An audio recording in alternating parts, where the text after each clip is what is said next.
बहुत बड़े बड़े गड्ढे हो रखे हैं और आज मैं 2 बार गिरते गिरते बचा हूँ बाइक से। हमने है सिरकोट गांव और यह चरगाड, ये है चोपड़ा गांव, ये किमगड़ी। बहुत बड़ा गांव है इस साइड का। तो बहुत दिनों के बाद मैं ब्लॉग शूट कर रहा हूँ और अभी सुबह के 9 बज चुके हैं। तो आज के ब्लॉग की शुरुआत करते हैं। सबसे पहले आप सभी को मेरा प्यार भरा नमस्ते। मेरा नाम है अंकित नेगी और स्वागत है आपका देवी उत्तराखंड के इन खूबसूरत पहाड़ों से। सुबह सुबह मेरी तैयारी हो रही है जयखाल जाने की। वहाँ पर हमने दूध लगा रखा है तो दूध देने के लिए जा रहा हूँ। और आज जाने वाला हूँ मैं सिरकोट गांव में, जहाँ मेरी बुआ रहती है। तो कुछ दिन पहले मैं देहरादून चला गया था शादी में। वहाँ पे मैंने थोड़ी बहुत वीडियो शूट कर रखी है, तो वो मैंने अभी एडिट नहीं करी है। उनको ऐड करके मैं अपने यूट्यूब चैनल पर डाल दूँगा जब मुझे टाइम मिलेगा। तो मुझे पहले जयखाल जाना है, फिर वहाँ से आना है कुंडिल में भी दूध देना है और उसके बाद निकल जाएंगे सिरकोट गांव के लिए। तो जल्दी से चलते हैं और कुछ देर बाद आपको मिलते हैं। तो अभी मैं गवानी पहुंचने वाला हूं और गवानी यहाँ से 2 किलोमीटर है। पोखड़ा 16 और बैजरो है 56।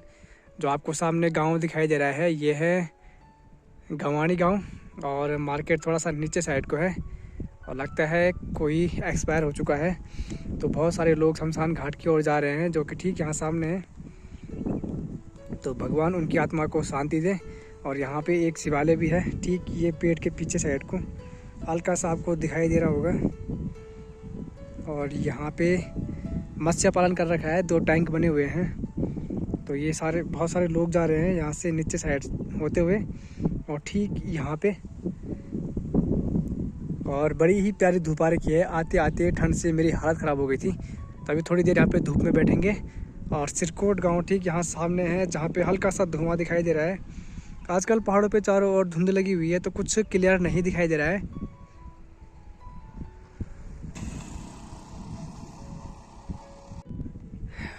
बाकी यहाँ से दर्शन होते हैं देवा माता जी के, जो कि ठीक इस पहाड़ की चोटी पे बसी हुई हैं। एक बड़ा सा प्यारा सा मंदिर है वहाँ पे। और यहाँ भी बहुत सारे गांव हैं। यहाँ से हल्का चोपड़ा गांव दिखाई दे रहा है और बहुत बड़े बड़े खेत हैं यहाँ नीचे साइड को, लेकिन सारे खेत अब बंजर हो चुके हैं। तो जब मैं कुंडिल से निकला और जो हमारे गांव की रोड है जो देवराज खाल से कटी हुई है, इतनी बुरी हालत उसकी हो रखी है। बहुत बड़े बड़े गड्ढे हो रखे हैं और आज मैं 2 बार गिरते गिरते बचा हूँ बाइक से। मतलब बहुत डर लग गया था उस टाइम पे मुझे। जो गडोली गांव है उसका जो बैंड है वहाँ पे बहुत बड़ा गड्ढा हो रखा है। तो गड्ढे से बच के चलना पड़ रहा था और अचानक से ऊपर से गाड़ी आ गई। थोड़ा सा डिसबैलेंस हुआ, लेकिन मैंने बाइक संभाल दी। गिरते गिरते बचा हूँ मैं आज। बाकी बड़ी ही प्यारी धूप आ रखी है और यहाँ से ऊपर साइड को दांथा और मालकोट गाँव दिखाई देते हैं। और ऊपर चौंदकोट गढ़ी, ये जो आपको लास्ट पहाड़ दिखाई दे रहा है ये चौंदकोट गढ़ी है। और क्षेत्रगढ़ी है ठीक सामने, जो लास्ट पहाड़ आपको दिखाई दे रहा है। बाकी ये किमगढ़ी गाड़ है। किमगढ़ी गांव यहाँ सामने है और यहाँ पे सामने है लोधी गांव। और यहाँ पे बहुत सारे खेत लोगों ने कर रखे हैं, बड़ी अच्छी बात है। कभी टाइम मिलेगा तो वहाँ जाएंगे। और इधर से चौबट्टा खाल और चमनाव सोंडल गांव, बहुत सारे गांव दिखाई दे रहे हैं। घरतोली हो गया, गडोली गांव हो गया।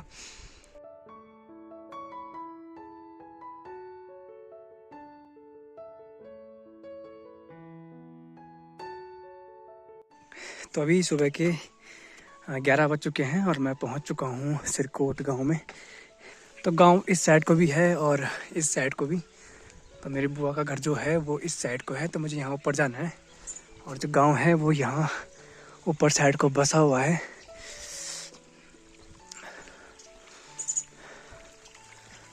ये जा रखा है रास्ता और देखिए यहाँ पानी बह रहा है रास्ते के किनारे किनारे।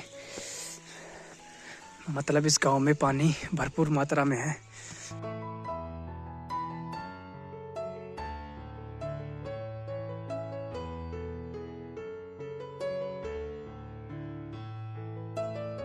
यहाँ पे बहुत सारे माल्टे लगे हुए हैं।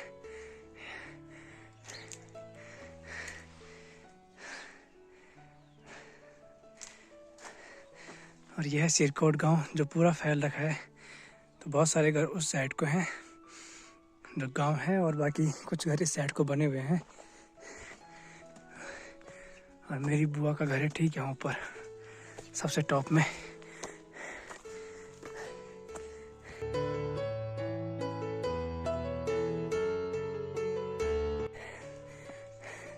तो अब यहाँ से रास्ता जा रखा है, इस साइड को भी कुछ घर है ऊपर साइड को, और मुझे जाना है इस साइड को।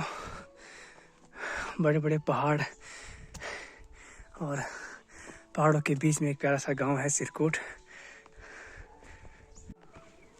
तो यह है मेरी बुआ का घर, और तो ये आप देख सकते हैं ये सामने है सिरकोट गांव। और बहुत सारे लोग हैं जो अभी गांव में है प्रेजेंट टाइम में, बहुत कम पलायन यहाँ से हो रखा है। और यहाँ ऊपर है पूरा बांस का जंगल, ये देखिए आप। और ठीक यहाँ ऊपर है एरोली गांव, जहाँ पे आपको ये टावर दिखाई दे रहे हैं।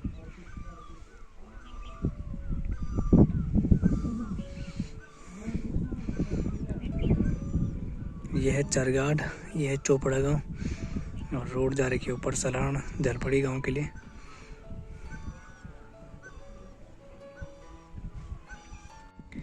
और ये जो आपको बहुत बड़ा पहाड़ दिखाई दे रहा है ये है चौंदकोट गढ़ी, और इधर भी बहुत सारे गांव हैं। ये किमगढ़ी बहुत बड़ा गांव है इस साइड का, और ऊपर दांथा मालकूट, इधर कुई गांव दिखाई दे रहा है। ऊपर जक्षखाल हो गया, अनपुर, और यहाँ ऊपर है डुईला गांव।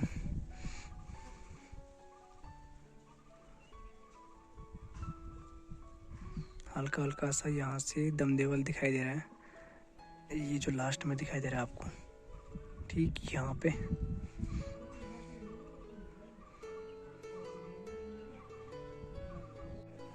और मैं यहाँ कुछ काम से आ रखा था बुआ को मिलने के लिए, और मुझे किसी और से भी मिलना है, तो वो आपको आगे ब्लॉग में पता चलेगा, तो ब्लॉग में बने रहिए। और वो अभी फ़िलहाल ठीक यहाँ चोपड़ा गांव में है, तो कुछ टाइम बाद मैं यहाँ से घर के लिए निकलूँगा, तो उनको रास्ते में मिलूँगा मैं। तो अभी मैं जा रखा था नीचे दुकान में, वहाँ पे चाचा ने कुछ सामान दे रखा था, लेकिन दुकान हो चुकी है बंद,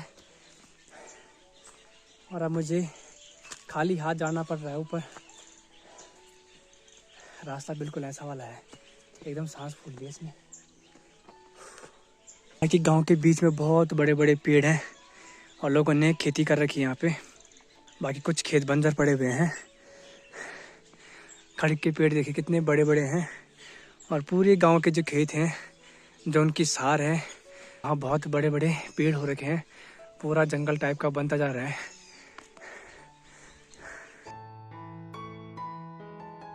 दोपहर के 2 बज चुके हैं, और मैं निकल चुका हूँ सिरकोट गांव से। तो इस गांव में प्रेजेंट टाइम में 90 परिवार जो कि गांव में रहते हैं। तो पूरा गांव भी लोगों से भरा हुआ है, पलायन ना की मात्रा में हुआ है यहाँ से।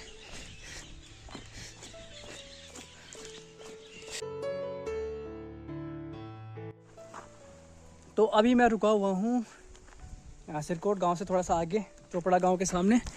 और चोपड़ा गांव यहाँ ठीक सामने है, सिरकोट गांव है ठीक यहाँ सामने, और मेरी बुआ का घर है ठीक यहाँ ऊपर। तो वहाँ से आ रहा हूँ मैं। तो कुछ टाइम पहले, 1 साल पहले की बात है, तो मैं यहाँ सिरकोट गांव पुजाई में आ रखा था।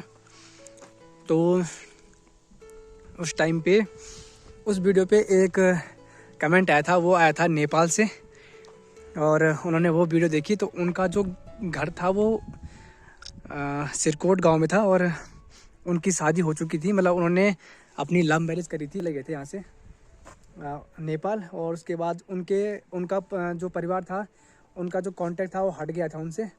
कम से कम 20-25 साल बाद जब उन्होंने मेरी वीडियो देखी, तो मैंने उनकी थोड़ी सी हेल्प करी। उनका कमेंट आया था कि उनकी एक बहन चोपड़ा गांव में रहती है। तो कुछ टाइम पहले मैं सलाण गांव में आया था, तो उस टाइम मैं उनकी बहन से मिला था, उनका कांटेक्ट नंबर लिया, उनको दिया, और आज वो अपनी बहन को मिलने के लिए आ रखे हैं। तो ठीक 20 साल पहले वो मतलब अपने परिवार से अलग ही हो गई थी। तो 20 साल बाद वो अपनी बहनों से मिले, और उनकी एक बहन ठीक दांथा गांव में रहती है, जो कि ये वाला है, ये मालकोट है, वो दांथा है। तो अभी मैं जा रहा हूँ, उन्होंने कहा था कि घर पे आना, लेकिन मेरे पास टाइम तो है नहीं, तो उनसे मिल लेंगे थोड़ा बहुत, उसके बाद निकल जाएंगे घर के लिए। हम बड़ी ही प्यारी धूप खिली हुई है, इस साइड को आसमान में बादल हैं और यहाँ बहुत सारे पॉली हाउस लगा रखे हैं और कुछ खेत भी कर रखे हैं।